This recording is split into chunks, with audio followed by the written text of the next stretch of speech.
Hi po! Once again, welcome na naman po sa ating YouTube channel. Ang content natin ngayon is paano tayo makakatulong sa iba sa pamamagitan ng ating YouTube channel. Isa rin po ito sa pinakamahalagang aspect bilang isang YouTube vlogger at YouTube content creator na yung advocacy ko nga is to help small YouTuber katulad ko para magkaroon ng idea dito sa mundo ng pag-YouTube. Paano nga ba tayo makakatulong sa iba sa pamamagitan ng ating YouTube channel? Kailangan nating mag-share ng ating mga experience. Lalo na ako guys, personally, sinishare ko yung aking mga experience sa aking mga YouTube subscribers at sa aking mga YouTube viewers. Sinishare ko yung aking mga idea, yung aking mga kaalaman at yung mga naranasan ko sa paggawa ng content. Lalo-lalo rito sa mundo ng YouTube. Of course, hindi lang sa pag-share, magiging magandang halimbawa ka rin sa iba sa paggawa ng mabuti. As a content creator, as a vlogger, kailangan magiging consistent ka in a way na matulungan mo sila na kung paano kanila tularan sa paggawa ng mabuti. Tuwan mo rin sila na i-inform kung ano yung mga bagay na do's and don't dito sa YouTube. Lalong-lalo dun sa mga nagbabalak na mag-vlog na walang idea, i-share mo rin sa kanila kung paano mo sila matutulungan.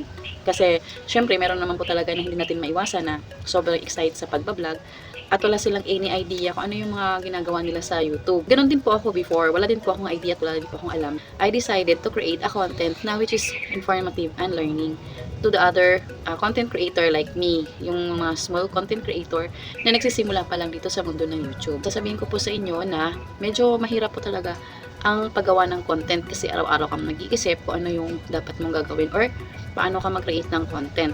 But, syempre, kailangan maging creative ka or let me say, magiging artistic ka sa paggawa ng content, lalo na kung ito ay kapulutan ng aral. So, wag nating sayangin yung credibility or pagkakataon na binigay sa atin ng YouTube or ni God na magkaroon tayo ng content dito or magkaroon tayo ng YouTube channel. Kasi, tulad ng sinasabi ko guys, lahat ng bagay may purpose kung bakit nandito tayo sa YouTube. So, I suggest na paano tayo maging mabuting halimbawa sa iba is that kailangan gawin natin kung ano yung mga bagay na mas nakakabuti at tama para kahit papano ay maging huwaran tayo ng iba sa paggawa ng mabuti.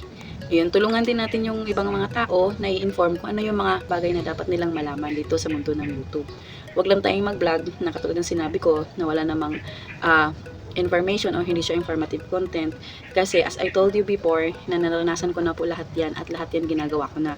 So sayang po yung effort nyo, hindi ba kayo nagtataka na hanggang ngayon is hindi lumalaki or lumalago ang inyong YouTube channel dahil hindi kayo nag-upload ng mga informative content. Suggest doon sa mga nagbabalak na mag-vlog na sana gumawa kayo ng paraan kung paano tayo makatulong sa iba gamit ang ating YouTube channel or ang ating talent or ang ating ideas or gamit ang platform ng YouTube para may promote na rin sa iba kung ano yung mga bagay na dapat nilang gawin.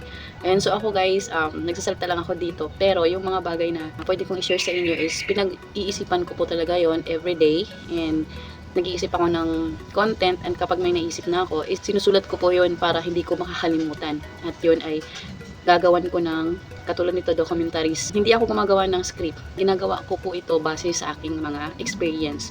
Kasi kapag gagawa ka pa ng script guys, magbabasa ka pa sa harap ng camera. So medyo madugo yun, medyo mahirap. Unlike kapag experience mo yung sinishare mo, yung perspective mo as a YouTube content creator is nasi-share mo siya ng direct. So ibig sabihin direct mong kinakausap ang mga viewers at ang mga subscribers. Lalo-lalo dun sa mga nagbabalak na maggawa ng YouTube channel. At of course, yung sa mga small YouTuber.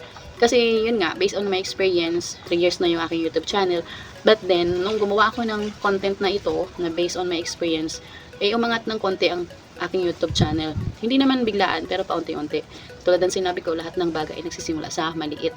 Hindi nagsisimula agad sa malaki. So, tsaga-tsaga lang tayo sa pagbablog, tsaga-tsaga lang tayo sa paggawa ng content.